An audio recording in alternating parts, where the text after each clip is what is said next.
Hi. All right, we're going to go over Lightroom, setting it up, what it's for, and just kind of just a basic overall introduction to Lightroom. All right, so first off, what you're going to need to do is you're going to go to Adobe and you're going to select a plan. And there is a couple plans. If you're only going to use Lightroom and you do not need Photoshop, this is the plan I would suggest. It is cheaper if you pay for it annually, and it is monthly. It is $11.99 a month, and basically you just pay you pay it for the year. You do get a discount. That's how I do it. Usually these plans don't go on sale very often. I think some of the bigger plans, when you're getting a lot more Adobe products, will go on sale, but I really haven't seen very many sales for this. I would suggest this one.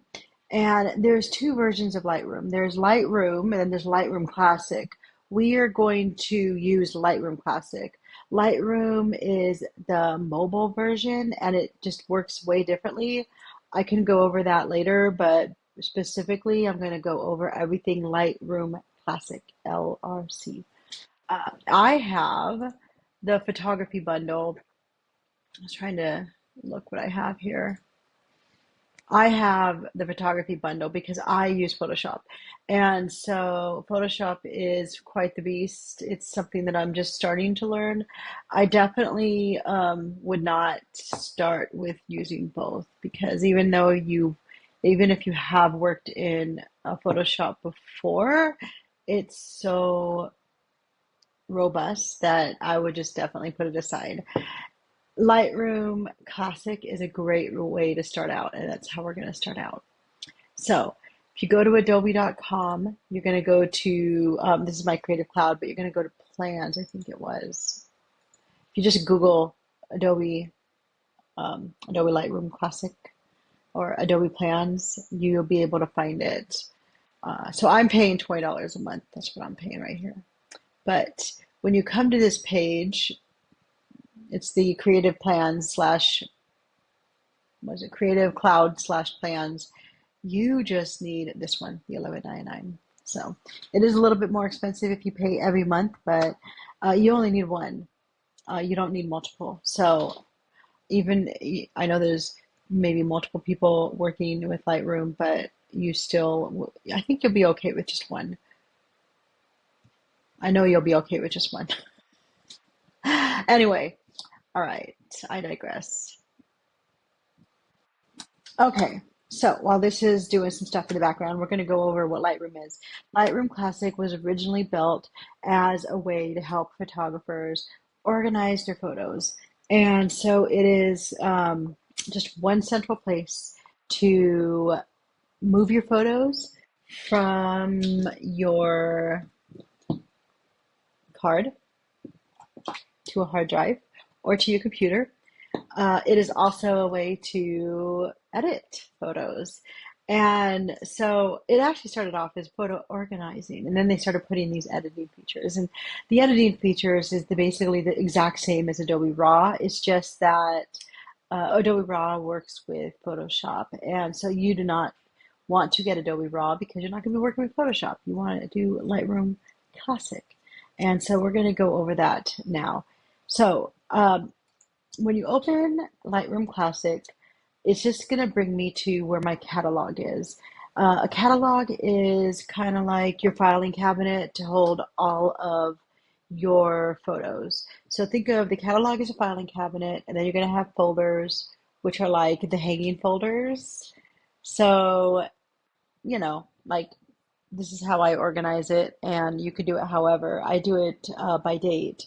Um, but I also name them too, and I'll tell you why. So the your catalog is a filing cabinet. These folders are like the hanging folders, and then in here you have subphoto folders. So, and we'll go over that a little bit more. But when you first start, you're going to be prompted to create a catalog. And so I don't know exactly what it's going to look like for you, but here is how you should set it up. It defaulted me straight to pictures because that is where you're supposed to put your catalog. If you, I don't, I use a Mac, and I believe that a PC is the same thing, but I think you might know.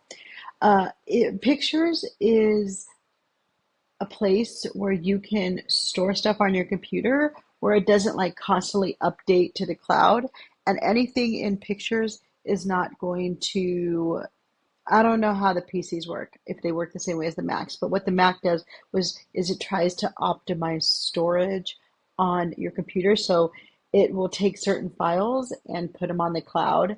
And then when I click on the file, it'll have to download that file in order for me to open it. In pictures, that is not. In pictures, it is a place to store stuff on your drive. And so I store everything on pictures. This is how I was taught by when I did like the boot camp in Asia, when I did the Lightroom boot camp for a week.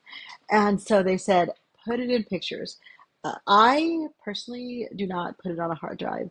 I have 1 terabyte of storage on my computer. It's currently taken under 200 gigabytes, so it's not a problem for storage. Depending on your computer, you might have to put it on a hard drive. And so you can actually put your catalog on a hard drive. I prefer not to. For one reason I prefer not to is because if you create smart files when you're uploading or moving your photos, which we'll go over, then I'm able to work without anything connected to my computer. I'm able to actually edit my photos without the RAWs being connected and be able to do that in Lightroom without a hard drive or anything. So that's why I prefer to do it. If you have an older computer, if you have a computer that doesn't have so much memory, not enough RAM, whatever, then you might want to consider using a hard drive. But if you do, I would dedicate that hard drive to only your catalog, and I would definitely have 2 copies. So, yeah, I actually do make a second copy of my catalog about every 6 months, maybe even more often. Pretty much whenever I go to leave for a long time or far away, I make a copy of my catalog. So I have a copy on my computer and a copy on a hard drive in a fireproof safe. So you don't want to lose any of that. So you're going to name your catalog. Mine is actually named, here I'll go through and show you, Amy Danielson, I think. 2024 Amy Danielson. That's because when I got this new computer, I just put the date on there. You don't have to, but you could just put Lightroom catalog. You can name it whatever you want. Um, your last name, whatever. I would do one catalog for 2 people. That's just, you could do, I guess you could do separate catalogs for each one of you. It depends on how you're going to be editing. Are you guys going to be editing the same photos? Is one person going to take photos, the other is going to be editing? Are you both going to be editing? Are you like not wanting to intermingle your photos?